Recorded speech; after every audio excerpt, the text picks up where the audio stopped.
I'm your host once again, Carl Dubs Catliff, and joining me is my co-host, and we have the floor for ourselves tonight, and we're talking horse racing now. Yeah, so it's sports desk and not sports talk. Yes, it is sports desk. Okay, good. No, you know, there was a lot of talk over the past week about this Triple Crown and who's going to win and who wasn't going to win. A lot of talk. Well, I must say, Paul, I must admit that I didn't 100% lose my bet, but you know. I must tell the general public I'm very disappointed in Mrs. Catliff. I held my views until I got an air. I'm very disappointed, and people will text or call and confirm. The number to call is 300-1949, or you can text 300-1950 and confirm about what? that Mr. Catliff said that he was going homegrown, and once an overseas horse won, I would win. No. Now Mrs. Catliff is changing. No. We're not going that direction, Paul. Anyhow, let's talk horse racing. All right. My pick was homegrown. Your pick was, we're talking about the feature race here. So, yes, okay, my pick was homegrown. All right, let's go to the feature. According to the cars that came in, a lot of the cars said Eastern Tap. So you admit your Hold on. Don't put words in now. I said homegrown. Either or. Either or, right? Yes. Either but then your pick, it came up either or. Well, how we ended it was that you were going to stay homegrown and I was going to stay overseas. We talk about national TV now. I wonder if we could get him to we have a caller. Let's take the caller first. Good evening, Sports Talk. You're here with Sports Desk. Yes. With Carl Dubs Catliff and Paul the Ball. Go ahead, talk to us. Hello. That's right. I think. Okay, the guys are okay. Okay, right. Okay, right. Go ahead. Let's talk about the race. Right. So let's start from the beginning. You want to go through all the events? Okay, let's go through the races very quickly here for you guys who might have missed the race. And we're actually gonna please stick around with us because we're actually gonna show the feature race, and we want to talk a bit about pari-mutuels. We got a few people to talk a bit about pari-mutuel betting as well, which is a pretty hot topic right now, Doug. Of course. So let's first of all let's stick to the horse racing. Again, please get involved. Give us a call. Let us know what your thoughts are.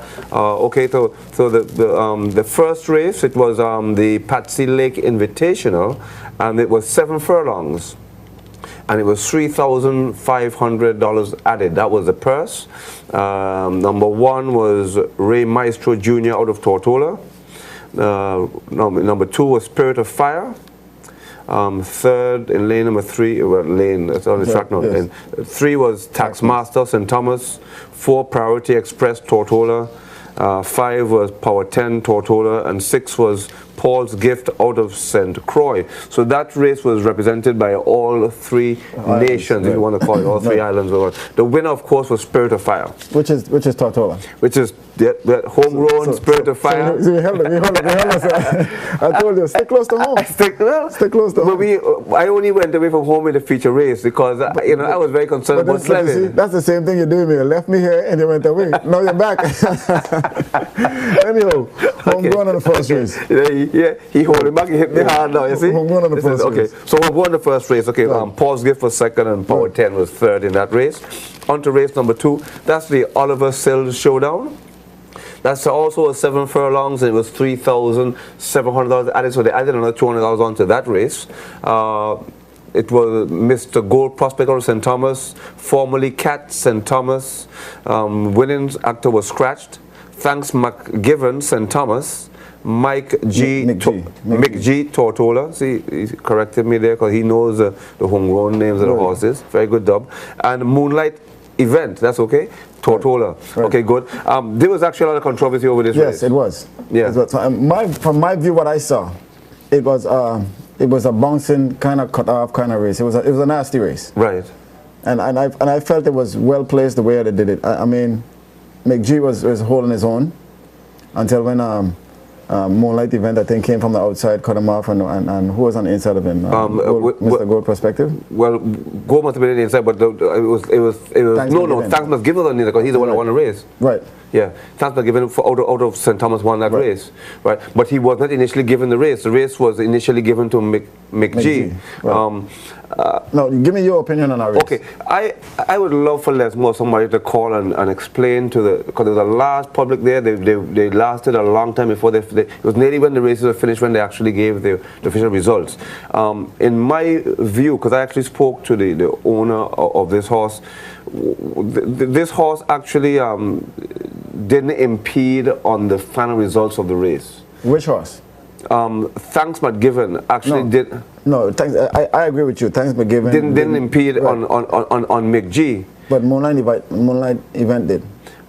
Moonlight Event. That's the one that came from the back. Correct. Moonlight Event may well have impeded, and but the point is that, and the point is that Thanks McGivern did not get in the way of any of the horses. What happened is that the jockey began to celebrate too soon. In the end, Thanks McGivern, who actually won the race, was given the race 7 for in time 133. Okay. Fairly decent time as well. Right. But the point is that the jockey, who St. Thomas, began to celebrate a bit too soon. Actually released the reins. The horse began to stray. Right? That's why you almost cut off McG. Cut Because off. McG actually had to hold back on that race. That's what I saw. Right. But the point is, what you have to understand is that Thanks McGivern already had momentum Right. going through in the race. So it didn't really Guys, make a difference. if you want to join us, guys, our numbers to call 300-1950, 300 1949, sorry, 300 for text is 300-1950, and you can join in with us in the conversation. We're talking horse racing. We're talking Triple Crown races that just ended a week ago, and we got a lot of licks, but we're just going back over the results. The BVI didn't actually do that bad overall. We held our own. Yeah, race number 3 was really a bit of a non-starter. It was this was one with a horse. The one-horse race. Okay. Eastern Seaboard St. Thomas basically ran around in his own and what happened? They said the gate was open and the horse refused to come out. Actually, they said the gate did not open. That was I actually had the opportunity to speak to the guys at the gate handlers. They said the gate was open. Well, the gate came open, right, but the horse refused to come out. Well, the biggest problem is that they doused the flag. Once the flag is doused, the race is official, yeah. Right. And that's where the problem came in. So once that flag was doused, it's like the umpires or the referee decision is final kind of thing. So that was that. Okay, on to race number 4. Let's look at the Eileen Parsons Classic. It was Nats My Kiss out of Tortola, Tiger's Mischief Tortola, and Glorious Memory out of Tortola. The winner there was Glorious Memory. Again, no real controversy over that. That's pretty straightforward. I found in that race. Well ridden by Glorious Memory. There's a bit of interchange with those horses there. A lot of talk before, so that was pretty interesting. Race number 5, the St. James Smith Thunderbolt. Again, 3 horses. This was a very competitive race. A lot of talk because Broken Home and really Uptown have been going back and forth between each other. So this was really hot, this race, from a local perspective. St. Thomas has this was one of the closest race ran. It was a pretty tight race. Okay. And in fact, the 3 horses, Aircraft Intercept or St. Thomas, Broken Home, as I said, Tortola, and really Uptown. Really Uptown, brilliant race, 124 over 6.5 furlongs, ran a very, very good race. Right. Now, on to the feature race of the day. And this is what we're talking about. This is the race that we're here to talk about. I will go through the race card. Clip on this too. I'm going to go through the race card, and then we're going to show you a few things about this race, because one of the things you're going to find out about this race is that when the race began, Slevin actually was slow getting out. Was on a late run. Right. But it shows the strength of the horse. But then again, according to what I've heard, for $75,000, you better be running. Okay, let's just quickly have a look at the actual card. Eastern Tap Tortola, again a very popular horse. When I spoke to a lot of people, they love Eastern Tap. Diablo Fire, of course, he was my pick. I really thought he was going to come from behind and run a better race, but he was pretty much a non-starter on our track here. Didn't really get into the race. Good Prospecting, again another good horse, but he kind of got boxed out. I found in the back there and never really got into the race. To me, if I'm going to be honest with Les Moore's horse, Slevin, class all the way. I got to give it to Slevin. Really, really classy all the way. Voice of Faith, St. Thomas. That's one of the scratched. He was scratched, of course. Right. And Political Reporter, again, popular horse of St. Thomas, really ran okay. If I was fair to him, he ran okay. But wasn't really a big thing. But I think we're going to actually have a look at that race now, are we? Yes. So let's have a look at that. The main feature race.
guys. Interesting race, and the talk was, you said a good perspective was being boxed in, but Booth perspective actually led the race for most of the way. Well, well, I mean, earlier on, but when those guys came off the bend and closed in, he really had no follow-up after that on that. Right, we have a, I think Roy Pickering is here. I have a funny feeling Roy Pickering is here. Both of us, if producer could just check and see outside, I think Pico is here. But in the meantime, we're going to say somebody called, and actually the test, they say we want to have the track record for the mile in Tortola. So they want to get the track record for the mile in Tortola. And somebody has to provide us with that information. Well, we don't know. He's saying that he wants us. Hey, we want to. Or he wants to know who has the track record for the mile. Okay, he wants to know who has the mile. I don't know offhand. It's probably expectation. More than likely. Now that you mentioned that, did you look at the size of Slevin compared to expectation? Pretty similar. About the same Pretty horse. similar. Right. And that tells you a lot. The other thing that I noticed, Carl, is I heard jockey after jockey and trainer after trainer make the same comment. They kept on saying to the jockeys, stay off the inside. Apparently they are saying the inside of the track is deeper than just outside, and the horses are getting caught up on the inside and it's slowing them down. So they're actually suggesting that if you stay just on the outside of the horse on the inside, you have a better chance of winning that race. Now in Slevin's case, in all fairness, I don't think it made a difference. Whether you in or out or what, it doesn't really make a difference. But I think if it was a tight race, like, you know, like he's a cat's eye expectation kind of thing, that would have made a difference. We got a caller coming in. Good evening, Sports Desk. Go right ahead, please. Yeah, good night. Good night. Yeah, the track record is 141 and 1/6 by Travelan. By Travelan? 141. 141 and 1/6. By Travelan? Yeah, by Travelan. And that's for the mile? The mile, yeah. Okay. Okay, so we still I was going to ask if he probably broke actual record, but this is 145. Well, that, yeah, 140. Oh, I see. I see what the person is saying. But the winning time was 145. Interesting. Travelan has run 141, which is a track record. I am trying to wonder if anybody knows. They could probably call and tell us what was the fastest time Ak ever ran. I remember Ak won in 143, if my memory serves me, or 140. But then I'm also understanding that too, that Travelan is planning on making a comeback. You think Travelan's trying to make a comeback? There's talk. Okay. And then there's a lot of talk too, because like I said, for $75,000, you see what $75,000 costs. So you know we have a lot of shopping to do. So I think the big boys are looking at this, and you know hopefully we'll see something coming up, you know, in the near future. We'll talking about it. It certainly will be interesting. But of course, Carl, what we have to look at is the second leg of the Triple Crown, which is on the 19th of February. Right. First of all, what chances does Eastern Tap or even Diablo Fire, who really had a poor showing, let's be honest? Well, like from judging from what I'm seeing so far, like I said, Eastern Tap has been off, and he's been improving as we go along. Mm-hmm. Now, this was just a mile, and the showing was good for a mile. I mean, like I say, I can't complain about Slevin. Slevin did a hell of a race. Right. And I had an interview with the owner for Slevin, and he said, actually, the mile is one of his best races. Okay. So now over a mile now I think this is where, you know, and there's different surface and different distance. Right. The track. So it could make a hell of a difference over there. So we saw the best of Slevin, basically what they're saying over the weekend. Well, that's what the owner says. He said this is one of his best races. Because I even asked him about the surface, and he said, you know, the surface makes no difference to him. He said, Slevin, you know, this is a mile. He's a speedster. Right. Okay. So you know, he's the one to watch in this race. So the mile was the best for him. We have a text coming. He says, I think he's referring to Eastern Tap, and he feels that Eastern Tap actually gave away the race. So he's saying he gave away the race. I'm assuming he's referring to Eastern Tap, who he felt should have won the race but gave it away. And we have one other text. I'll have a quick conversation. He said, hey, the track record is held by Trevor Lockett, person of Fish Bay. His person stables, Derek Maduro. Right. So he's given us some information there. Okay, thanks, Derek. And so again, a second person has confirmed that Travelon definitely out of Fish Bay does hold the record. And maybe you could let us know if Travelon is really coming back. That'd be interesting to go. And I'm happy to say we have our expert has arrived. Roy Pickering. So I see the studio guy is getting him dressed up. He's getting powdered now. They're puffing his face up. So on that note, guys, I think we'll take a break and we'll be right back. We'll welcome our sponsors and we'll have our main man in the studio. Yeah, Roy Pickering. We'll be right back, guys, after these messages.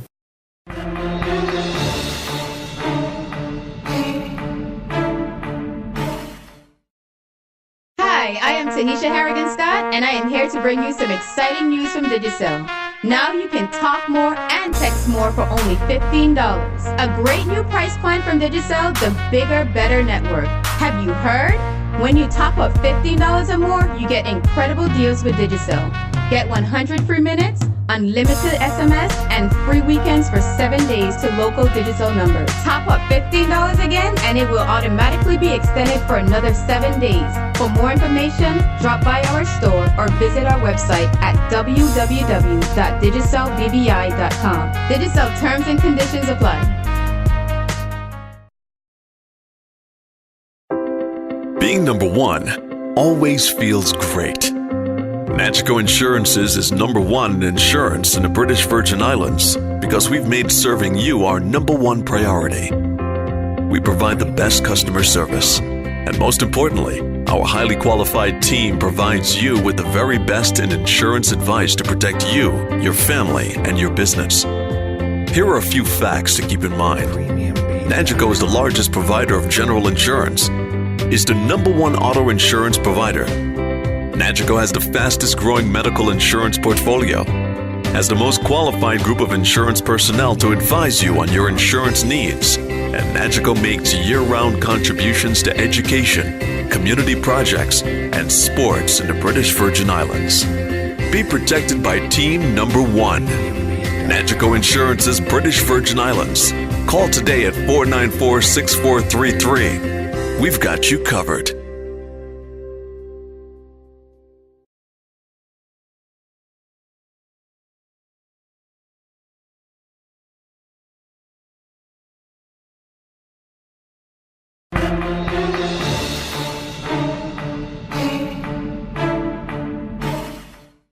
Welcome back, guys. We're back here on the Sports Desk.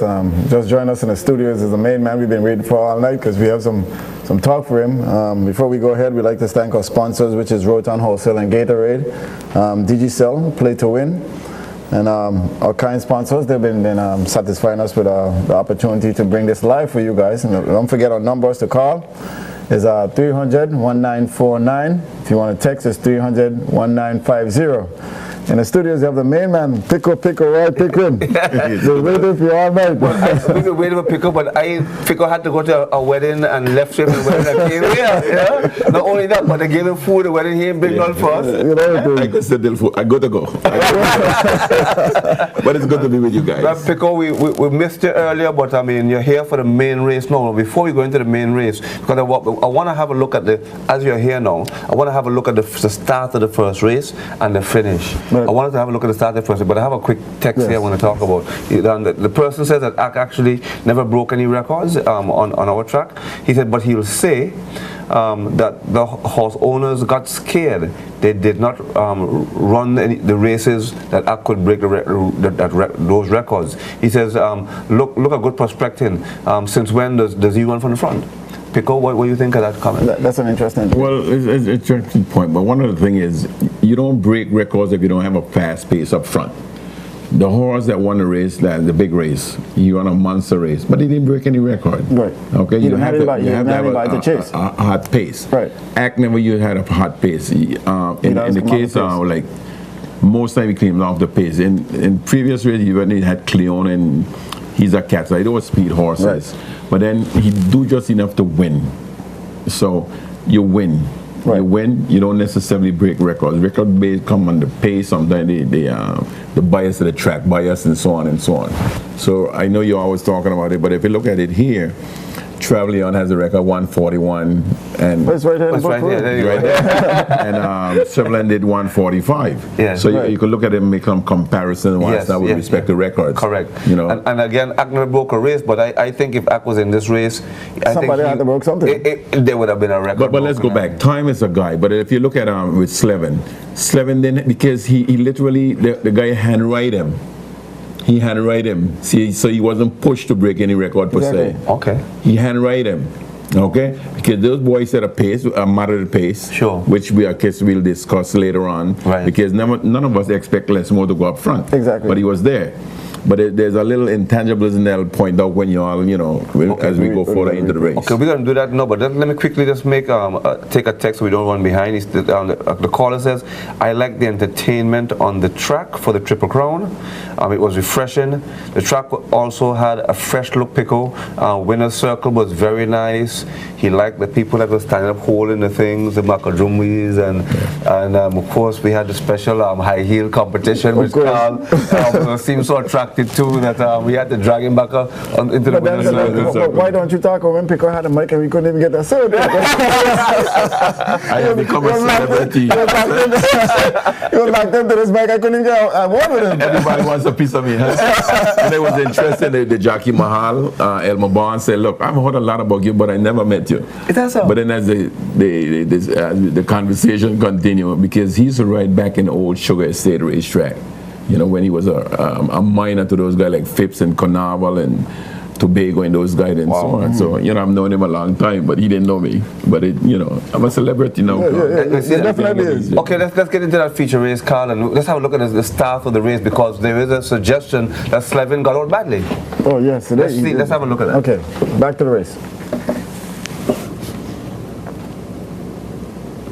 So who's the last one? 4. There he is. Did get over. Yeah. Well,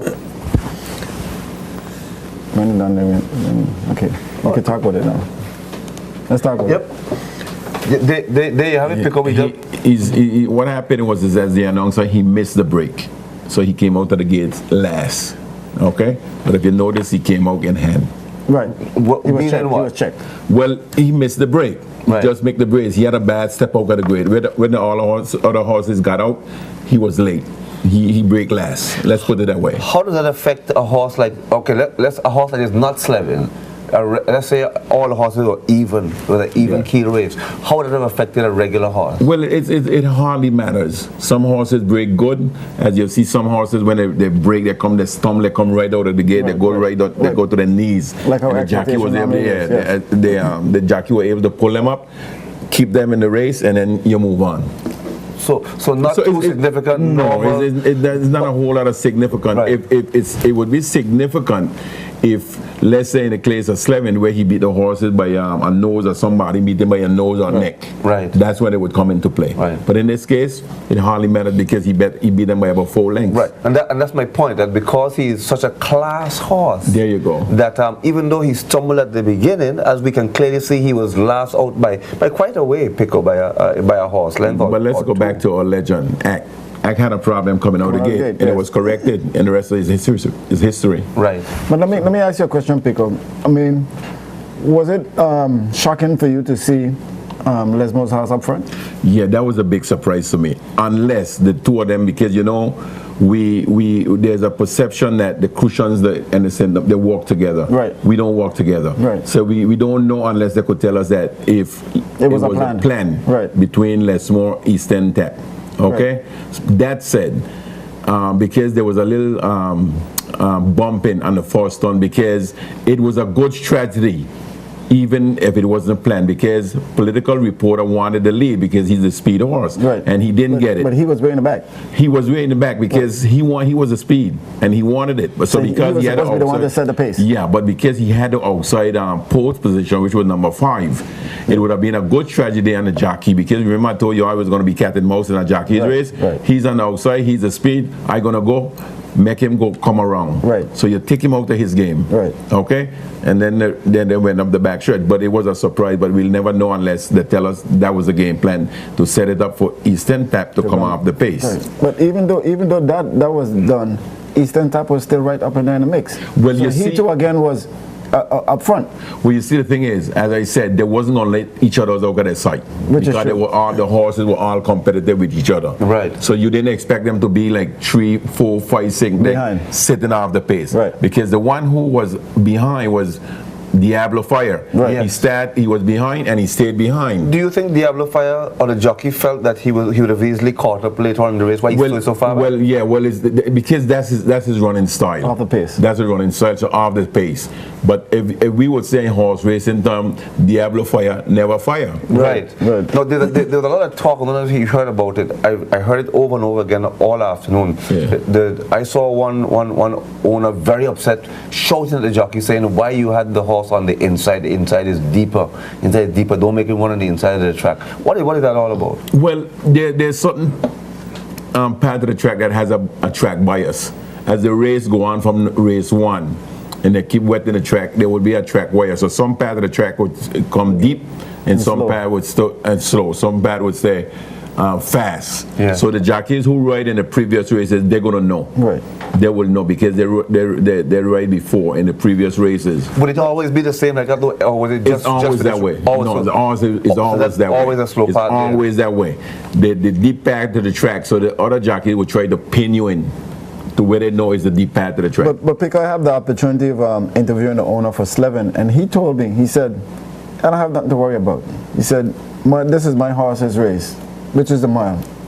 So my question would be now, coming up on the next race, which is a little more than a mile, what should we be looking for? Well, going back to what the owner said to you, when he came, and from what I understand, and they walked the horse on the Friday, and they saw the track. So it's like a duck taken to the pond. Right. The horse liked the track. Yeah, He that's what he wouldn't have said. known unless he came here. That's what he said. So he was more confident than he was whether it is a mile 7 furlong or a mile and 8 because of the surface. Right, he did say that. I was just thinking again. I was speaking to Joseph Archibald QC just yesterday, and he was suggesting that the jockeys in Europe ride the horses different to the jockeys in America. He said they whip them less. It's a different style because they run on turf, mainly on turf, which is the grass. So And the race is a lot longer, right? Yeah. Yeah. So a lot because of longer. that, they whip the horses less. Yeah, because have more time to stretch out. they're running on grass, so they don't have to put out as much effort as they would put out on a deeper track. And he also says the way that they sit on the horses is different as well. Yeah, they have their riding style. They're different. It's different.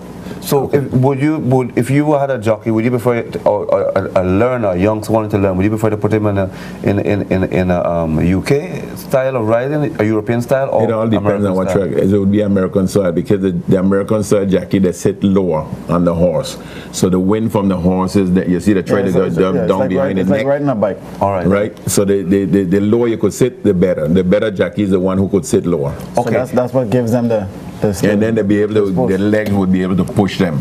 Whereas those guys sit up in the stirrup. And I think they adjust the stirrup a little higher, a little lower, so they could beat the horses the way they want to beat. So now, my question is now, second, third, and fourth. Now, we had a little bet in between us, you know, last time we were on TV. Hold that thought. Hold that thought. Okay. Let's take the caller. Good evening. Sports Desk. Paul the ball here with Pickering and Carlos Catlett. Go ahead, please. Yeah, good night. Good night. The reason up in Europe, whether they use it too much, the jockeys will get suspended. That's why. Is that so? That is documented up there. You can only use it with a certain amount of time. Up in Europe, you use it too much of time, you'll get suspended. Wow. So is that has to do with something like animal Well, cruelty the or something? question, Okay. the question what he's saying, the comment he's making is the same in America. You can't use your whip a certain period of time until you get into a certain part of the race. So I think while he might have a point, and what's that?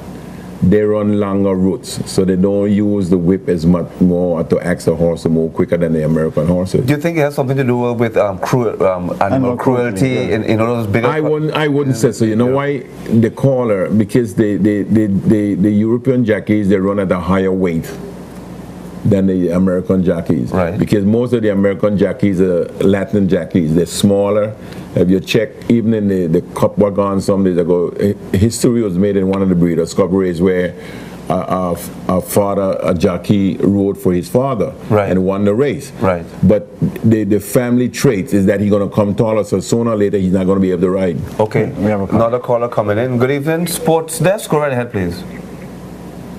Hello. Good evening. Go right ahead. Pico. Yeah, Pico, he ain't got nothing to do with no longer route up there. That's the rules. If you use the whip too much on a half up there, they will suspend you. Ain't nothing but no longer route. That's how it is up there. It ain't the same as the States. So do you think people get away with a lot of things?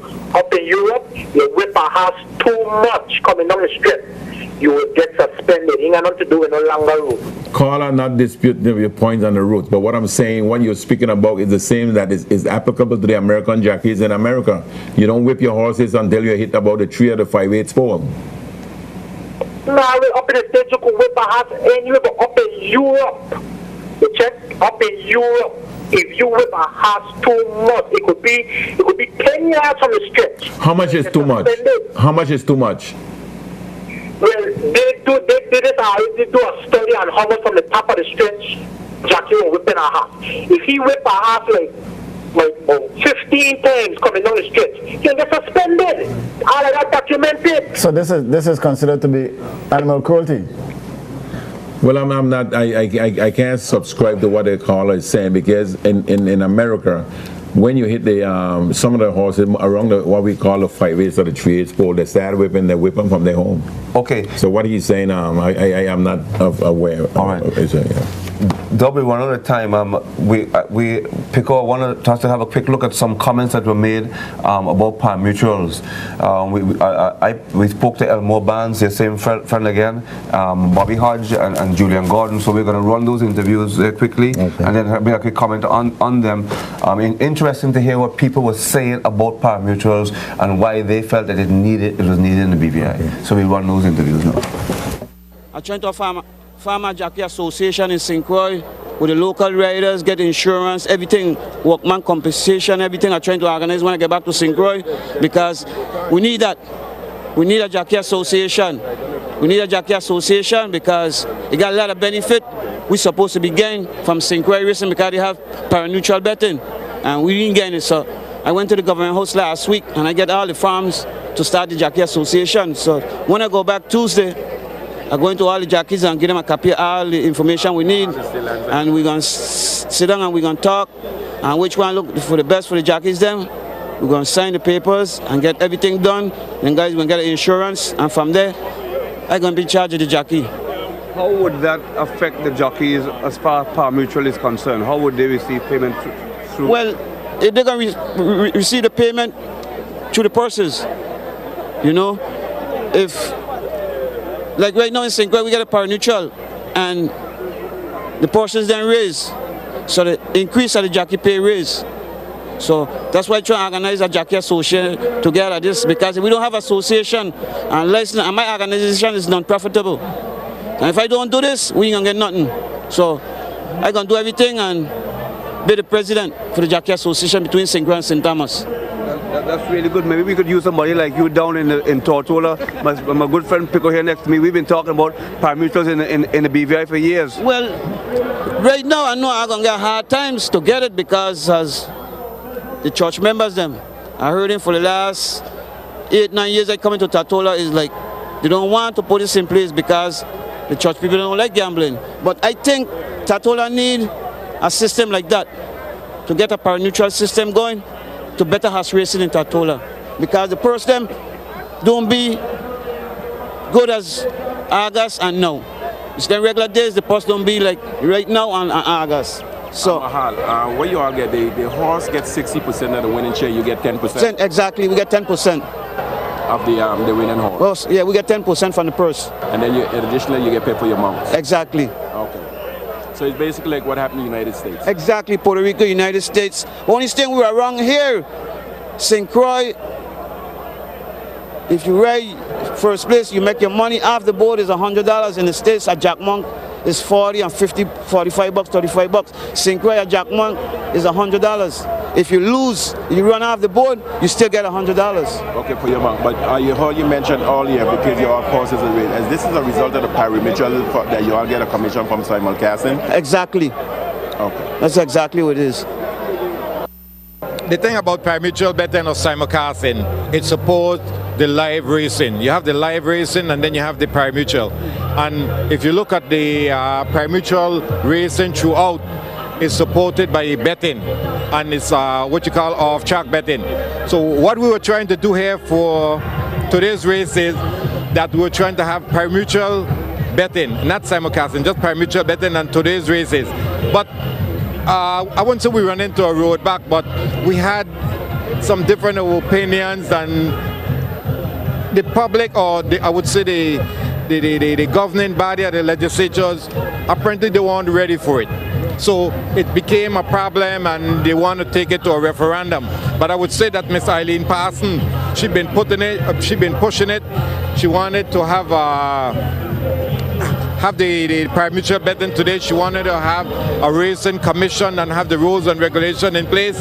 But hopefully that in the future, maybe by August, hopefully that we'll be able to have it in place.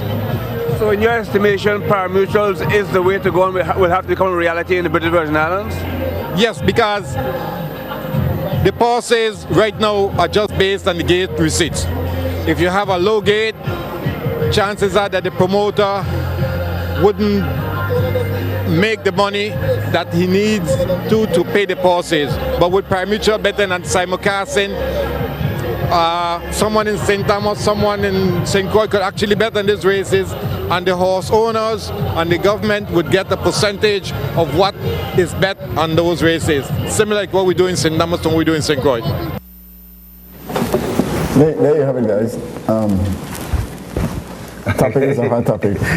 very hot. In fact, it was hot all evening, Pico. And guys, Pico, what is your feel on pari-mutuels here in the Well, there's no doubt pari-mutuel is the way to go. But I'm going to put in a little caution based on, even on the big day, Sunday past, you had two races where there was one horse or there were two horses in the race. Pari-mutuel walk with horses. Okay, so it's not a grudge thing. It's not a match race, because you would need a special program to explain the reason behind when the pari-mutuel, because in pari-mutuel betting you can't pay less than $2.10. That's how it's programmed, 10 cents. Right. So those big punters will take 10 cents on the dollar. Right. Do you get 10% of the banks? The answer is no. No. Right. I like what Elmore Band said, in that he wants to start a jockeys association and get things happening down there, because he says without that the jockeys don't earn any money. So what's happening with the local jockeys here now? The Racing Commission, the Racing Organization, the Horse Racing Association, which now is the promoters, the Jockey Association. There's many associations that all of those things needs to go in place. Now, my question is, I just heard you mention something about local jockeys. Have any of those races that we had on that day, were they local jockeys from here, right? If you want to consider the guys that, like in the case of Bond, he's a Crucian. Horse, one of the guys is Antiguan. So it's very few. Duliton Soto. I heard you mention his name. We had Marlon Edward. I don't know where he's at now. I haven't seen him in a while. And then there was another one who went to train, but he got big. Anytime you get over, let's say, 115 pounds going to 120, that means you're out of the game. But what future is there for young persons who wants to get into jockeys? As long as they stay within the weight limits, within that size, the jockey size, we will call it. The potential is there. They just need to go to jockey schools in Puerto Rico, is Barbados. Panama is the biggest one. Mm-hmm. Most of the jockeys in the United States, the top jockeys, I could name them all for you. We wouldn't have time tonight. But they come out of the school in Panama. But Pico, the young man that you mentioned, remember, is Miss Parsons, who actually sent away Marlon Edwin, and another guy that don't remember his name. Sent them overseas, Miss Parsons. Actually, remember Marlon used to ride Hearted Race, which was St. Croix big top horse at the time. That's right. Okay. Yeah. But then you got to find out now what size he growing to. It's like anything. It's like asking how many local lawyers do we have, or did we have 10 years ago or 15 years ago? Then the horse racing jockeys are the same thing. It's a career, something which you have to work at. You don't disappear. Because I know some time ago when I saw some of the jockeys here training, I know I'd see them with all this heavy clothes on and then running and cycling and stuff like that, trying to stay in shape and trying to keep the weight down. Now, I thought those were all local jockeys, but I understood they were jockeys from away preparing for races. Well, if I could name you 10 jockeys off the top of my head, and I doubt very much if one would be American in terms of the top jockeys. Now, Pico, a little later on, we're gonna come up. Julian Gordon is gonna talk a bit about parimutuel again. But one of the key things Elmore mentioned was he says, that the church is not going to accept parimutuel betting. Why would they not accept it if it's something which actually makes betting safer? I mean, we've all been around the horse racing. We know what happens down in those places. It makes it safer and it makes it better for all concerned. I mean, the horse track is not going to go away. It's going to be. It's here to stay. And bigger horses is going to be bigger horse. People are going to shop again. It's basically what you're saying is to legalize it. Okay, it's no different to the lottery, which takes a lot of money out of the country on a weekly basis. I was going to get to that. Simulcasting doesn't take money out of the country. It circulates. Right. But the lottery, and in some cases, as mentioned, like in the United States, some lottery program is primarily for education. Well, run the schools and even in St. Thomas, the lottery that we buy from St. Thomas goes right back into the schools and all that kind of stuff. So I think it's something that we need to consider a local lottery. Okay, we got a caller coming in. Good evening, Sports Desk. You're listening to you're here with Dubs Catliff, Paul and the Ball, and Pickering. Go ahead, please. Hello. Hello. The volume is. You're a little soft. Hello. Yes, hello. I don't know how to. Are you hearing me? The volume is. Okay, go ahead. Go ahead again. Let's see if we hear you. Hello. We're hearing you. Your volume is a little low, but go ahead. We can hear you. Just speak loudly. Speaking about the legalized now, what happened to is that legalized gambling? No, we sorry, caller. Send us a text because for some reason we're not hearing you at all. Call us back. Or try calling us back. We're not hearing you at all on that line. It's not ticket gambling. We're not here. We can't actually physically hear what you're saying. I don't know if our producer can pick up what you're saying behind. The lottery ticket. It's gambling. If lottery ticket is gambling, okay. Yes. Pico, is the lottery ticket gambling? Yes, it is. Pico says it's an organized way of legitimize anything that you're dealing with that form, that methodology. It's no other way to put it. Right. We talk about Las Vegas, a lot of us go out there, whatever the case may be. Those guys went out there on their own, and the government followed them because it was big money and they wanted a share. We were hoping the government to intervene in the lottery ticket. Well, that's a matter for the government because I'm not here to say what you say, whatever the case, or who participate. But I know there's some. We go to church and there's it's there. Okay, caller. Okay, guys, I think we're going to take a break, and when we come back, we'll be in interview with again the parimutuel. Okay, and when we come back as well, just a quick. Somebody asked, are those our two best horses that ran for the British Virgin Islands?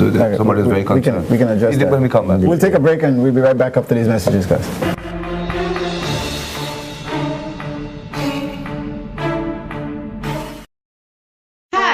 Tanisha Harrigan Scott, and I am here to bring you some exciting news from Digicel. Now you can talk more and text more for only $15. A great new price point from Digicel, the bigger, better network. Have you heard? When you top up $15 or more, you get incredible deals with Digicel. Get 100 free minutes, unlimited SMS, and free weekends for 7 days to local Digicel numbers. Top up $15 again, and it will automatically be extended for another 7 days. For more information, drop by our store or visit our website at www.digicelbbi.com. Digicel terms and conditions apply. For all your health, fitness, sports, and related apparel needs, visit Play to Win Sports Store on the 3rd floor of the Chevelle Building, right across from the Sunday Morning Well. We specialize in basketball, baseball, and softball, volleyball, soccer, track and field, sport fitness supplements, shoes, underwear by Fruit of the Loom, Hanes, t-shirts, and much more. Call us Monday to Saturday, 9 a.m. to 6 p.m. at 494-2071 for your special orders on uniforms and equipment. And join us as we play to win, to win, to win, to win.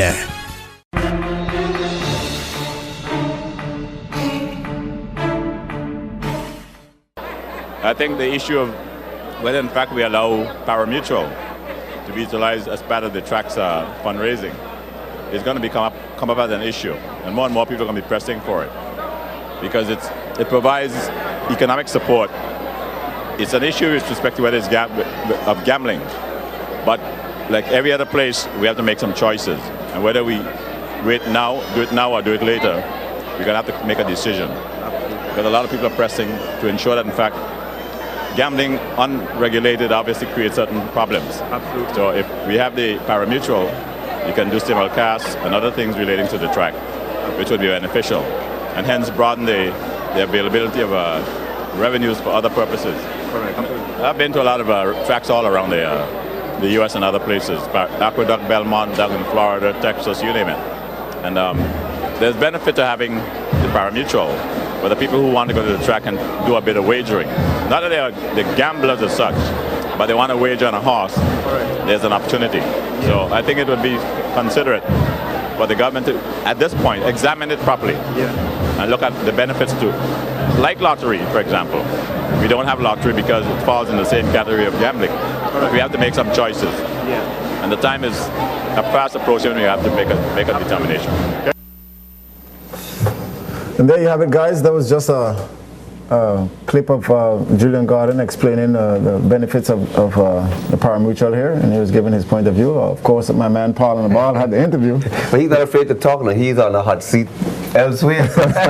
He's afraid to talk now. Paul, if you want me to butt in here, sure. Based on his comments, and what we've been talking about, this thing like a broken record, okay? I'm willing to bet you. We don't bet. Sure, yeah. That the kind of money down there we bet man to man exchange hands. I'm willing to bet you. I've gone to racetrack, I've been with some of the guys. They ain't gonna put it into the pari-mutuel. What am I trying to say? I'm not too sure. Okay. Because it's a percentage. They would be better off doing it that way.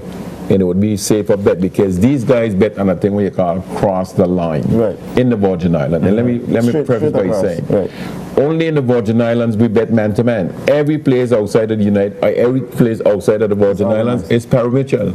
From Puerto Rico go right on up. But there are pari-mutuels in St. Thomas? Yeah, but if you look at the event that took place not too long ago, it was on TVG with the races in Trinidad, where St. Kitts dominate, had a good field day. What was it? You didn't see the tote board? Pari-mutuel. And I think that is the way to go to legalize it, and once people get used to following that system, then it will fall in place. And a lot of the hand-to-hand betting, which I find so dangerous. Well, you can't stop all of it. Some of it will always happen. Yeah, it would always happen. But Paul, I can remember when your mom gave you some money to bet on expectation. My mother gave me money Saturday. I could give you some. I could give you a joke when the expectation used to run. A friend of mine was going to St. Thomas, and his wife perceived to be a Christian. She said, "We like a couple dollars on the pillow walk with it." Now we don't want to get the wrong impression. We got a few quick texts. We don't want to. But Paul, before you go to the text, right? One of the things is with we talk a lot about the pari-mutuel, but there's a lot of hurdles.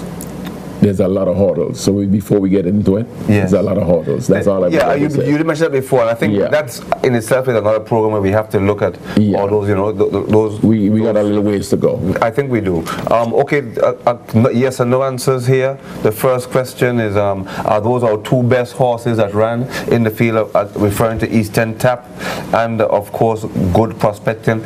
Were they our two best horses? That's a tough question. I'll tell you why. Because right now, even the book that is in front of you, Trevelyan had the record, 141.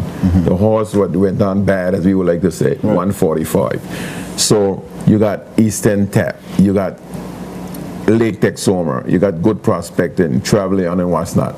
It all depends on who's healthy.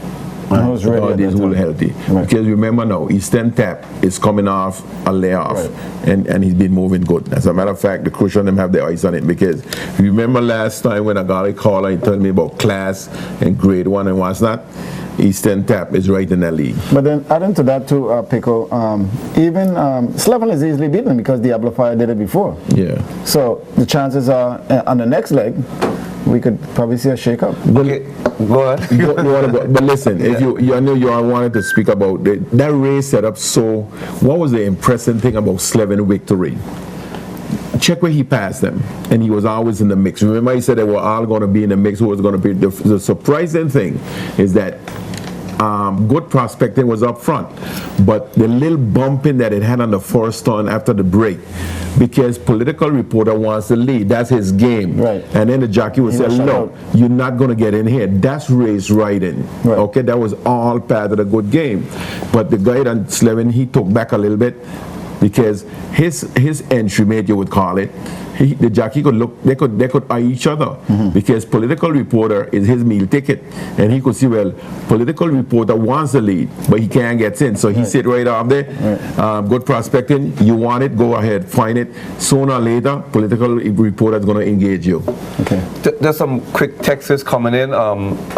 Talking about local here, they said that Marlon on Timber Yield, of course, we know Timber Yield from the Beast, from the East.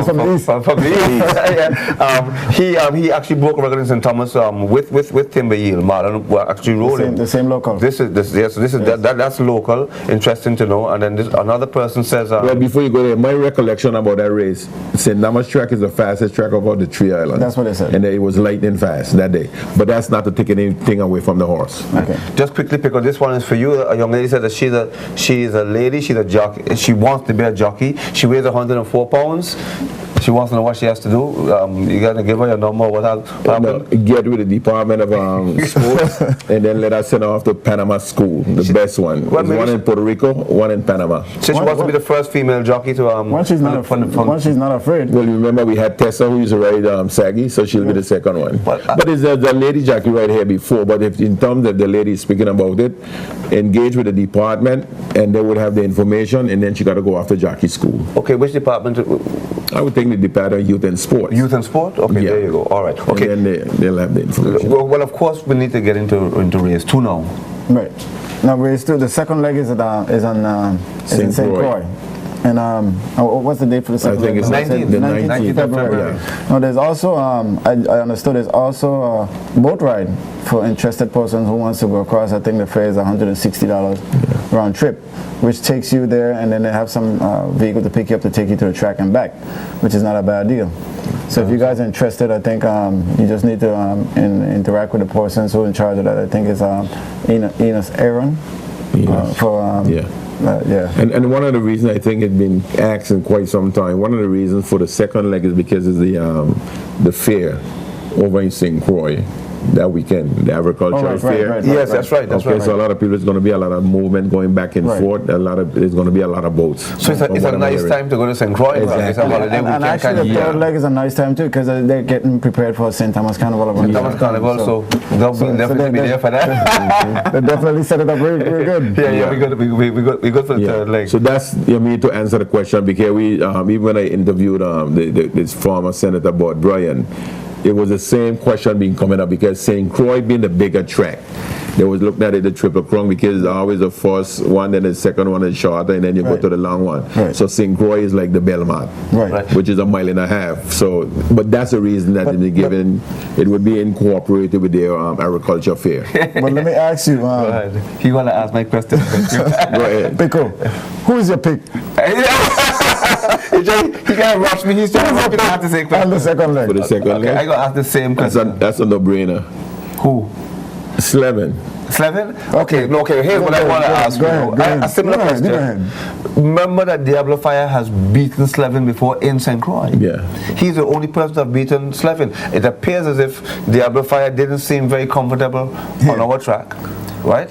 I'm just making excuses for Arthur. But I can see you trying to go back to Diablo Fire again. But I'm actually trying to get you to buy a drink that you owe me. No, but I'm gonna tell you, I'm going local again on this one because I can see my house getting better. No. How much you guys owe me? But you done research already. We can't have it. I don't know research. Because if I had known that, I would have done it. I would have done Diablo Fire on TV. I've been on Listen, but the interesting thing, right, when you all ask me the question, we all went sentimental, local, because we want to see our horse finish 1-2, okay? Right. That's sentimental. We always support, this is one of the things that, we support the local horses, 1-2. But you got to call a spade a spade. Remember I said a horse, St. Croix horse, was the horse to beat. You did. 2 records in his last 4 performances, right? And then, as a matter of fact, look at what that horse did. He liked the surface. It's all hometown, and the Crucian was bragging. Now it's something that we need to also look at with the respect of the. I know you all discussed it earlier with the claim of fouls and what's not. Right. Because one of the things that the 2 islands hold against us, because we don't have the rules. The rules, they got to get there. I know everything. You creep before you walk, but we got to make sure now, especially because we got this Triple Crown thing. Because if some of the horses, if you take them down, they're gonna say, "Look, I ain't coming back." But if you have the rules and the infrastructure, you got to show the fans in the stand why you take him down and why you didn't take him down. And the other thing about that is there was also mentioned that there should have been a special room where you go to review the race rather than somebody standing with a hand. That's for the stewards. The stewards have that. That's the judges. We call them the stewards. No, because in big tracks you got about 50-something televisions. Right. So you got to be able to show all the angles as to why. Now let's go back. I know quickly. Okay. Because I wasn't here. The second race of the day with the guy down Winston Horse. Yes, correct. When we interview him, because I observed from my vantage point that he misgauged the finish line. Correct. He stand up by the Ellie Stammers, the statue. That's right. But however, he had a legitimate reason. I'm not. Because he celebrated prematurely. He said he lost control of the horse, and that's when the horse wear out. Right. So I don't think they would have taken him down for that. And he was also very honest. And he was honest about it. But the point that you just made, I just want to go back to it a little bit because I spoke to the guy with the 2 horses when one didn't come out. Right. And the guy was saying, well, because the other horse didn't come out, he think that he was, and this is the St. Croix owner, he said he think the whole purse belonged to him. Now, in a situation like that, how do we correct? That's a good question because, again, you got to go back to the rules and the Racing Commission. There's who set the perimeter for everything. The rules have to be included in the race. The rules. But in that situation, what would you? I don't know because it's supposed to be 60 for the winner. And so in that case, it would have been 60-40. So if he's considered to be a non-starter, because he didn't come out. Right. And it's not that it was the gate handler's fault. Because what the jockey Mal and Elmo Barnes told us, when the gate bust, because they put him back in, they take him out, they put him back in one time. But when the gate busted open, he came out, but the horse just stood there. Right. Who consider them non-starter? And that's my other point is that they doused the flag. Now, should they have dosed the flag? If the gate was buzzed. If the flag's dosed, it's official. If the flag didn't dose, they could have said, well, look, this guy could be here. Like I said, it goes back to the same situation now because I'm the only person that ran in a race and won. Right. And there's a purse. Right. Shouldn't I get the whole purse? So he didn't get the whole purse? No, that was You're asking the question. Yeah, he was asking the question because he said the flag was down. So once the flag is down, he said his horse went out. It's legal. Right. So it should have been he won the race. And he got 100%. And that was his argument. Again, and I mean, I couldn't answer it, so I just threw it out there. Neither could I. You cannot answer a question without the rules. Right, so now if anybody knows how to answer that, they could call us and give us... Those guys, the horsemen, they probably will have their own, whatever discussion there. Right. Also, just to remind folks that race 3 is back in St. Thomas again on the 18th, we didn't need the date, the 18th of March. Race 3 on the 18th of March back in St. Thomas. That's going to be the final leg. That's going to be the final leg. We would hope, I would hope that Slavin doesn't win the second leg. But here what is interesting, because in talking to the owner, because he got to go run now, the fact that he won the first leg, he's the only horse that could win the Triple Crown. Then he got to come back to St. Thomas, and then there's the carnival races. Right. you're asking a lot. That's he gonna be putting up a lot of mileage, okay? And back to back. So he said it's not that I wouldn't want to come to Totola. I would come back to Totola for August Tuesday, which we would hope that it would work out in our best interest. But apparently that does have a big race around that same time. Right, unless he rests the horse. Unless he rests the horse. Okay? So it's all going to be now where if he get beat, and he could get beat. Because let me tell you something, they have the eye on Eastern Tap. Of course. Because he's coming off a right, and he's looking at that better. And of course, like a caller had called me last week and talk about this and what's why, which I wouldn't give it up.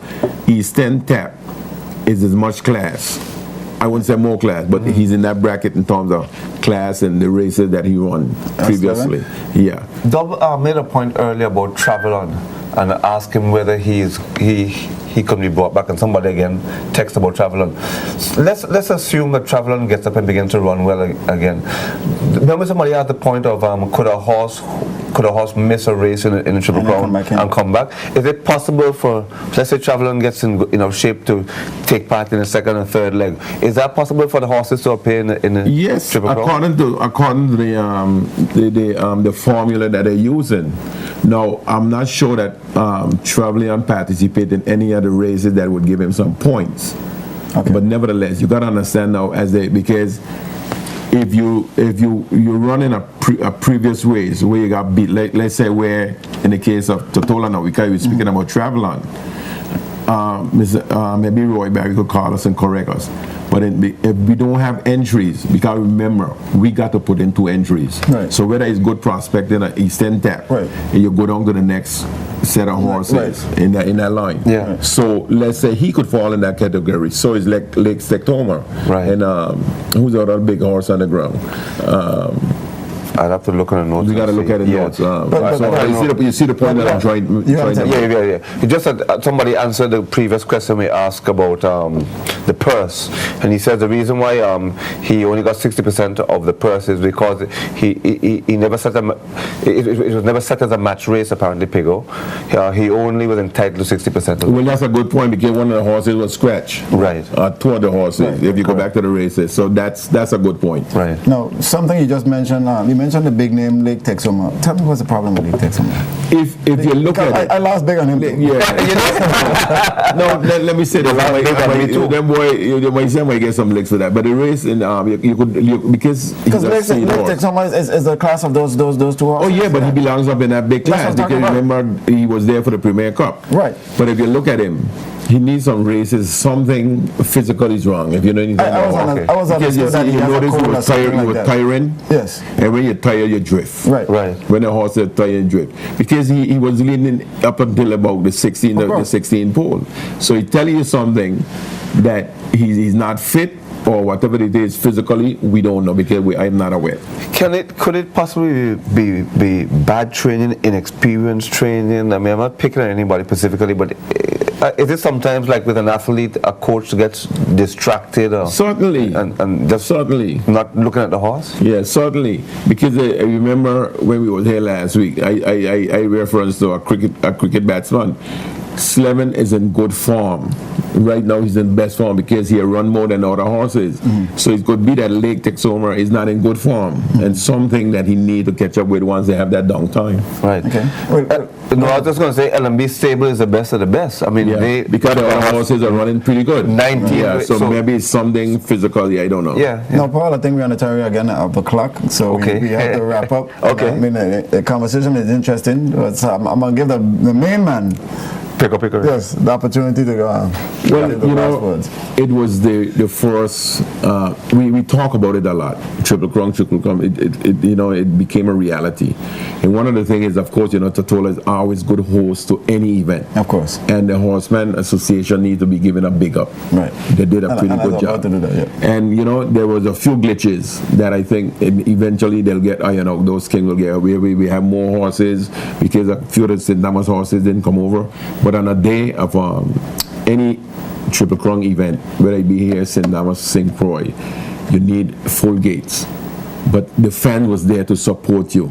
It reminded me of the days of when AC was going to run, and I think they did a good job. Like I said, there was a few glitches, but kudos to them. They did a good job, and then there's certain things that we need to do that you only could correct it until you experience it. You know, even the day with the lady with the incident where we didn't have the ambulance, and then maybe they listened to me, they had the cones along the road. Suppose they wasn't there. The ambulance wouldn't have been able to go up and down as freely as it was. And that has to be done even during the running of the races. So kudos to them, and I wish them well, and it looks good.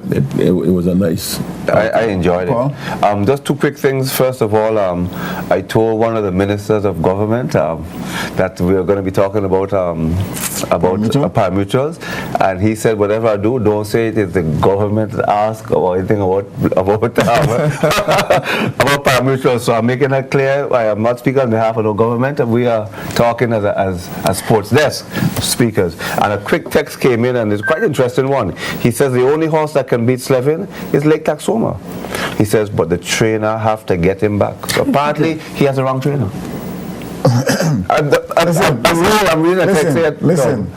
This man has a made-up prediction. Yes. So I'm an agreement to a point. I have to say, like he did. I said I have to big up all of the trainers. I mean, all the people that made this thing happen. The trainers never, it's like us. Coaches never get that prep that they need. And I have to give it to all of the trainers for those horses down there. They did a great show. I mean, BVI, you came out in numbers, you represented. Now it's the second leg. We need the same representation as we're going with all horses over to St. Croix.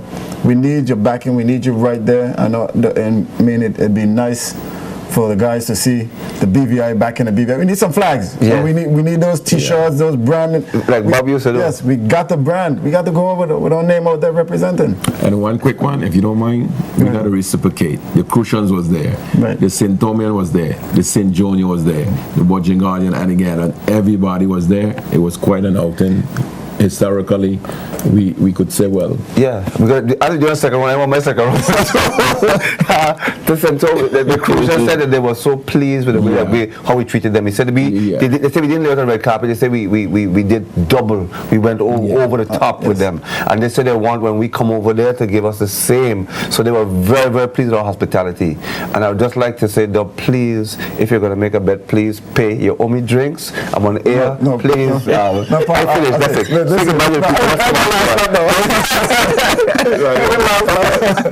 Listen, once again, I just got my drink. Anyways, I'd like to say, big up to our sponsors, Rotan Wholesale and Gatorade, of course. Play to Win. If you need any sporting gears, you can go to Play to Win. Digicel, I'm still waiting for my phone. I haven't got one yet, and Paul is still waiting. To you, the listeners, it's been great. Another edition of the Sports Desk is being wrapped up now, guys. I'd like to thank you guys for coming through and making this one possible. Once again, we'll see you next week on the Sports Desk.